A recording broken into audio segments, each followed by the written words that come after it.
A paz do Senhor a toda a igreja, amém? A paz a todos os irmãos, a todos aqueles que estão assistindo esse vídeo.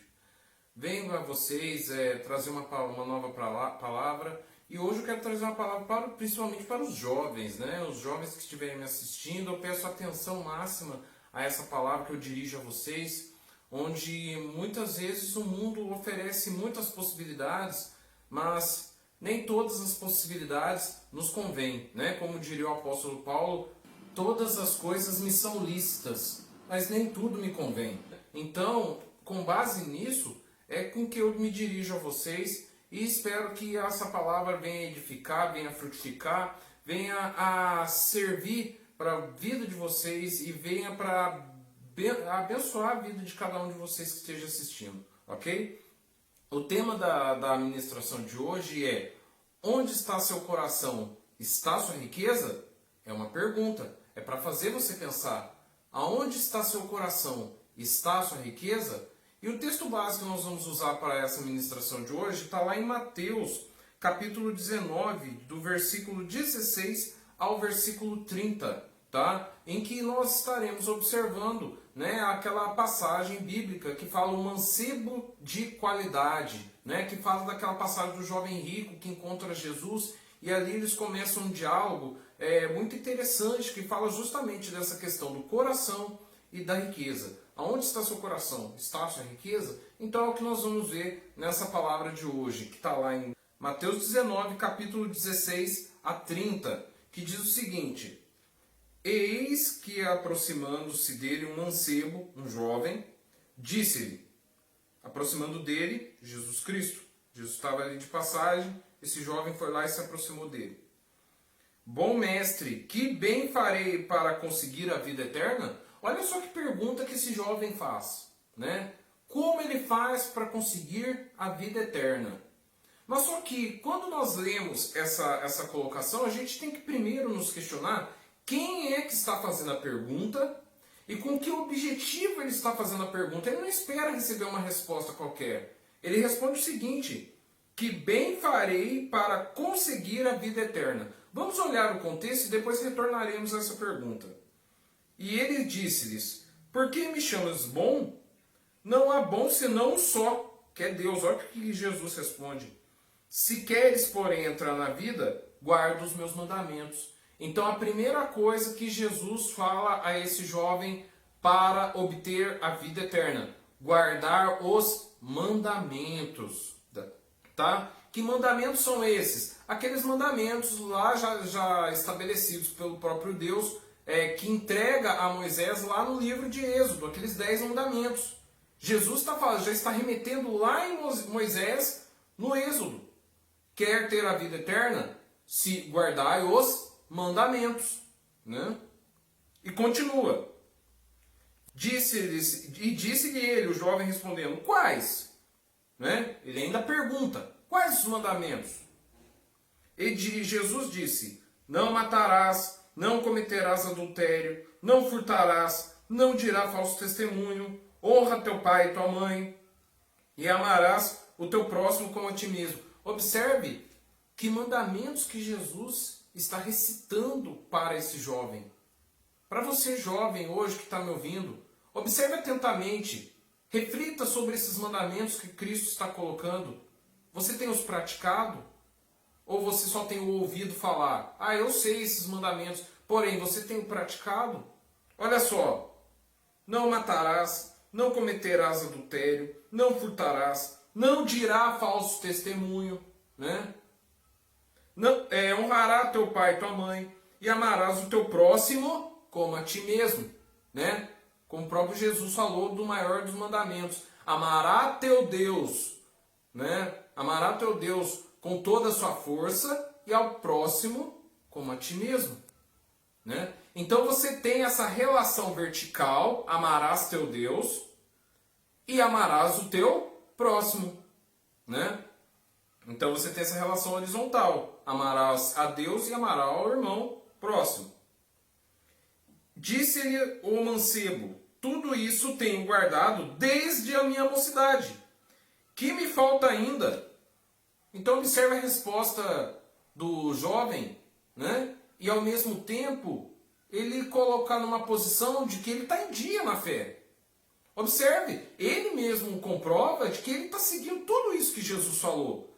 Porém, se observarmos bem, ele ainda tem dúvidas, senão ele não teria perguntado, ele ainda tem dúvidas o que ele precisa para garantir a vida eterna. Para ele, só seguir esses mandamentos que Jesus citou ainda não é o suficiente.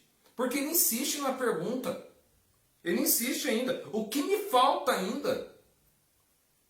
Ele ainda insiste. Então vamos ver o que acontece. Disse-lhes Jesus: se queres ser perfeito, Jesus entendeu que o jovem, ele esperava um pouco mais do que seguir os mandamentos. Então Jesus fala: se quer ser perfeito. Então Jesus entendeu o que aquele jovem estava pedindo a ele. Vai e vende tudo que tens. Jesus está indo no material, na questão material. Nós podemos dizer que esse jovem tinha posses. Então, eu retorno para você lá no começo da pergunta, quando ele fala assim, lá no versículo 16: bom mestre, que bem farei eu conseguir a vida eterna. Quem fala isso é uma pessoa de posses, uma pessoa que tem riquezas. Então, essa pessoa que tem posses e tem riquezas, agora, ou se de certa maneira ele goza de privilégios no mundo material, mas agora ele pleiteia o mundo espiritual, como se pudesse conciliar os dois. A própria palavra diz, né, que aonde estiver seu coração, ali estará a sua riqueza. Ali estará a sua riqueza. Então, aonde que o coração desse jovem estava? Estava nas riquezas espirituais ou estava nas riquezas materiais? Jesus, de certa maneira, uma maneira muito serena, ele confronta esse jovem. Ele confronta com essa verdade. Se queres, lá no 21, se queres ser perfeito, vai, vende tudo que tens, dá aos pobres, e terá um tesouro no céu. E vem e segue-me. Jesus é o caminho, a verdade e a vida. E ninguém vai ao Pai senão por Ele. Por isso que fala, vem e segue-me. Porque afinal de contas é o que o jovem queria. Se Cristo é o caminho para Deus, então nada mais correto do que esse jovem abandonar tudo e seguir a Cristo. Porque ele teria a vida eterna, logicamente. Por extensão lógica. Então, observe que aqui Cristo responde a pergunta de uma maneira que afronta a materialidade desse jovem, o vínculo material desse jovem. Então vamos ver agora, diante dessa fala de Jesus, como é que esse jovem ele age, ele responde a isso. E o mancebo, ouvindo essa palavra, quando fala ouvindo essa palavra, nós temos que pensar, ele parou para pensar no que Jesus falou. Ele parou para refletir e, ouvindo esta palavra, retirou-se triste. Espera aí, Jesus não tinha respondido a pergunta dele? Por que ele ficou triste? Porque possuía muitas propriedades. Ou seja, a Bíblia é tão sábia que colocou a questão espiritual de maneira muito acertada, de maneira infalível. Ou seja, o coração desse jovem estava no campo material. Embora ele seguisse os mandamentos, conforme ele mesmo confirmou, Jesus recitou os mandamentos e ele falou, não, eu faço todos. Mas aí, o que ainda me falta, quando Jesus fala, ele é confrontado. Ele tem muitas propriedades e ele não queria abrir mão dessas propriedades. Disse então Jesus aos seus discípulos, né?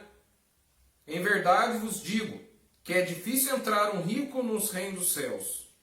E outra vez vos digo que é mais fácil passar um camelo pelo fundo de uma agulha do que entrar um rico no reino de Deus. De novo, aquela passagem onde seu coração estiver, estará a sua riqueza. Então, onde o coração desse jovem estava? Estava no campo material. E ele se retirou triste diante da fala de Cristo.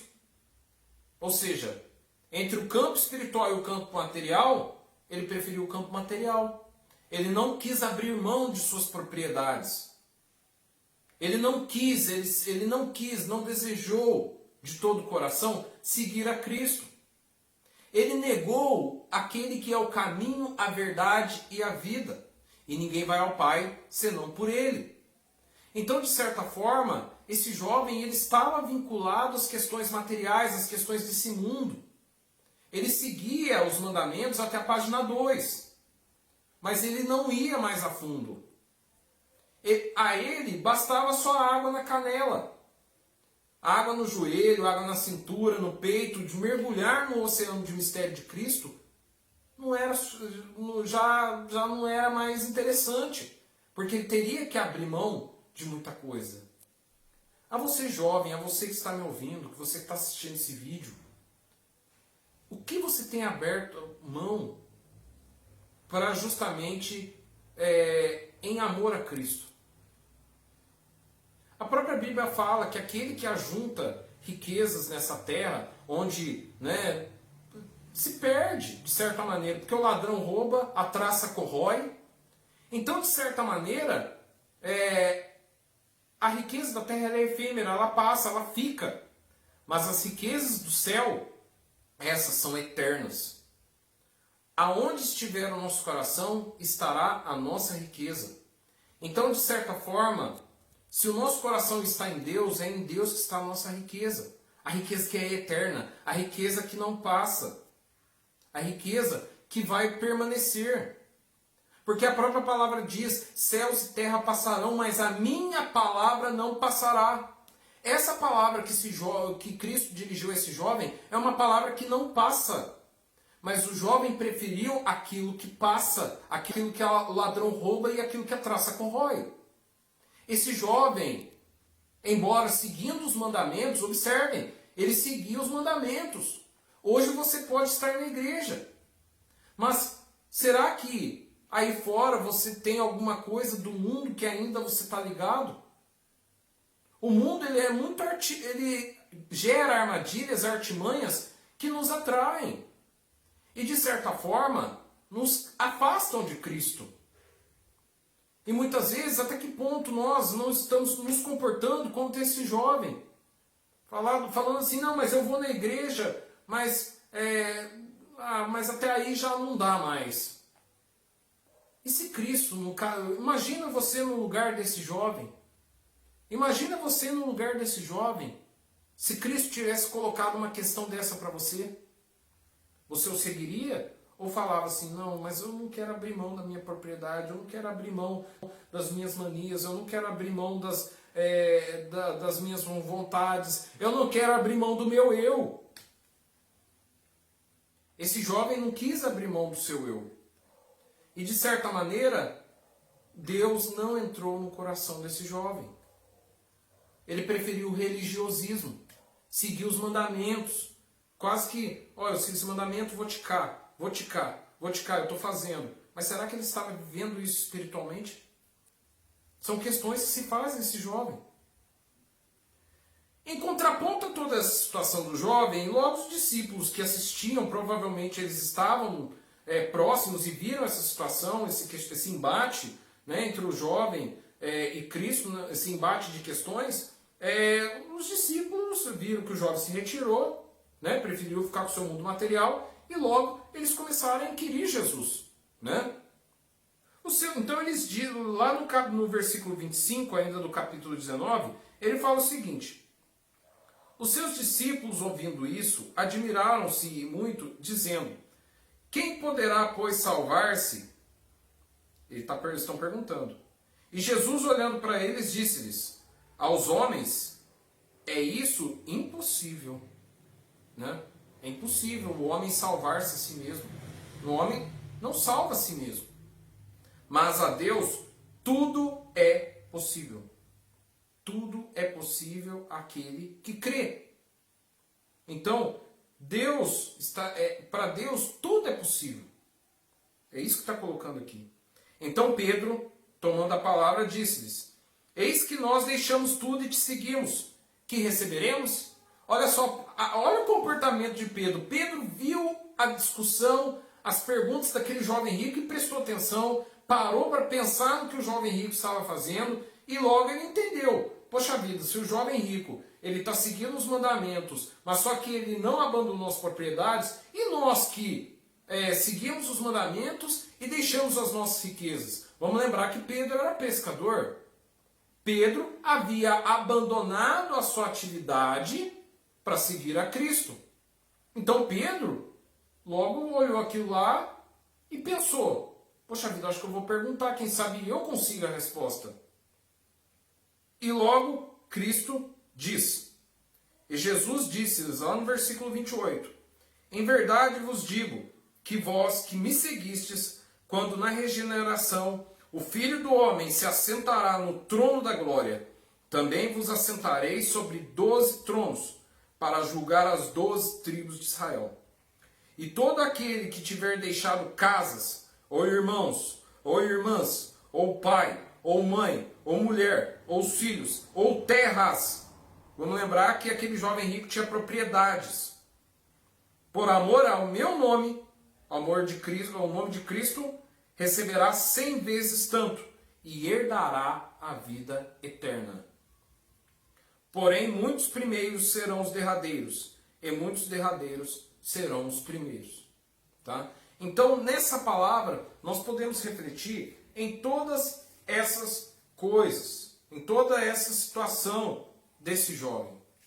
Nós temos que lembrar que nós temos aqui o embate entre a riqueza espiritual e a riqueza material. Como eu havia dito, a riqueza material ela está sujeita ao tempo. Ela vai passar. Quando a Bíblia é muito sábia, não ajuntei tesouros na terra, onde o ladrão rouba e a traça corrói. Ou seja, fala da efemeridade, fala do esvaziamento, é uma riqueza que não permanece. É diferente das riquezas espirituais. E nós podemos falar isso em uma outra oportunidade. As riquezas espirituais, elas são eternas. Quando o nosso coração está nos assuntos, nas coisas de Deus, essa riqueza ela não passa, ela é eterna. Então, a minha palavra para você hoje é que você busque as coisas do alto.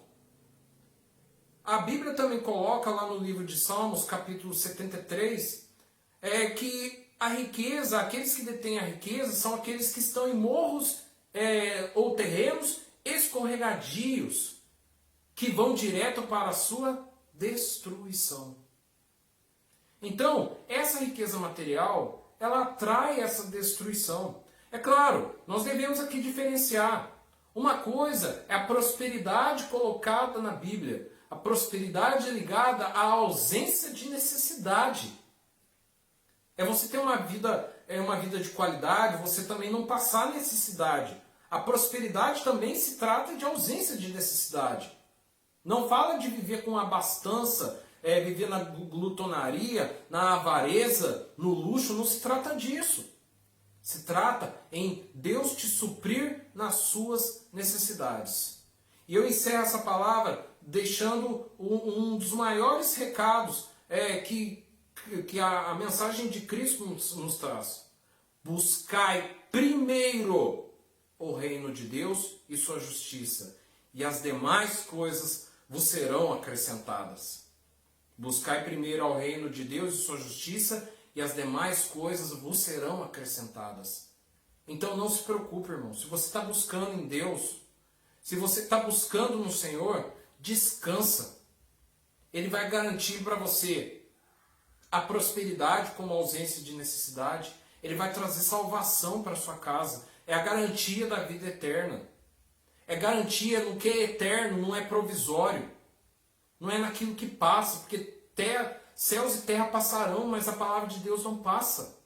Ela permanece para sempre. São como os montes de Sião, não se abalam, mas permanecem para sempre. Então, fique firme na rocha, nessa rocha que é Cristo. Cristo Jesus. Irmão, é o que eu desejo para você nessa palavra, nessa breve palavra. Reflita nessa palavra. Faça como a própria Bíblia recomenda, vai mastigando essa palavra, sinta essa palavra, internalize, reflita sobre ela e que essa palavra sirva de edificação. Quero fazer uma oração por você. Senhor, vosso Deus, vosso Pai, te louvo e te agradeço, Senhor, por tudo que o Senhor tem feito em nossas vidas. Obrigado desde já por tudo que o Senhor tem concedido, Senhor. Que o Senhor possa ser na vida desse meu irmão, dessa minha irmã, desse jovem que está me escutando agora, Senhor. Que ele possa, Senhor, dar espaço, Senhor, dar parte, dar o seu tudo, Senhor, o seu coração a Ti, para que ele possa, Senhor, buscar as coisas do alto, Senhor, para que ele possa, em nome de Jesus, possa estar em Ti, Senhor, possa caminhar contigo, possa ser um instrumento da Tua vontade, Senhor, para que ele possa, Senhor, buscar as verdadeiras riquezas que permanecem para sempre, a riqueza que está em Ti, Senhor. Porque Tu é o caminho, a verdade e a vida, Senhor, e as suas riquezas permanecem para sempre. Que esse jovem, Senhor, busque em verdade, busque, Senhor, o reino que provém de Ti, Senhor. E que o Senhor possa acrescentar na vida dele, Senhor, todas as demais coisas. Traz salvação na vida dele, Senhor. Traz, Senhor, o desejo de crescer na Tua casa, Senhor. Abençoa a vida dele, que o Espírito Santo guarde, Senhor, e dê sabedoria, Senhor. Em nome de Jesus, para fazer a melhor escolha. Que ele possa escolher, Senhor, aquilo que vem do alto, aquilo que vem de Ti. É isso que eu peço e nessa breve oração, te louvando e te agradecendo. Em nome de Jesus. Amém. Que Deus abençoe a sua vida e até uma próxima ministração.